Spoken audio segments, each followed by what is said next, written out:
Le pouvoir disciplinaire est une prérogative de l'employeur, lui permettant de sanctionner les comportements fautifs de ses salariés. La mise à pied disciplinaire fait partie de cet arsenal disciplinaire et suspend le contrat de travail pour une durée déterminée. Elle entraîne également une perte de rémunération pour la période concernée. Cette sanction est appliquée après une procédure rigoureuse, notamment une convocation à un entretien préalable semblable à celle d'un licenciement. La durée de la mise à pied disciplinaire doit être précisée à l'avance et dans les entreprises de plus de 50 salariés, elle doit être inscrite dans le règlement intérieur. Si ce n'est pas le cas, l'employeur ne pourra pas la prononcer.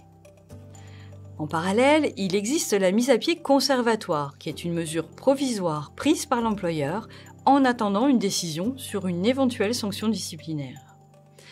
Contrairement à la mise à pied disciplinaire, elle n'a pas de caractère punitif immédiat et permet à l'employeur de vérifier les faits reprochés aux salariés. Elle n'entraîne pas la perte de salaire, sauf si elle débouche sur un licenciement pour faute grave ou lourde. La mise à pied conservatoire n'a pas de durée déterminée. Elle est suspendue jusqu'à ce qu'une décision soit prise quant à la sanction définitive. La distinction entre ces deux types de mise à pied est fondamentale. La mise à pied disciplinaire constitue une sanction à part entière, tandis que la mise à pied conservatoire est une mesure temporaire sans caractère disciplinaire. Si une mise à pied conservatoire est requalifiée en disciplinaire, elle entraînera des conséquences importantes pour l'employeur, car la sanction sera alors considérée comme une double sanction, ce qui est interdit.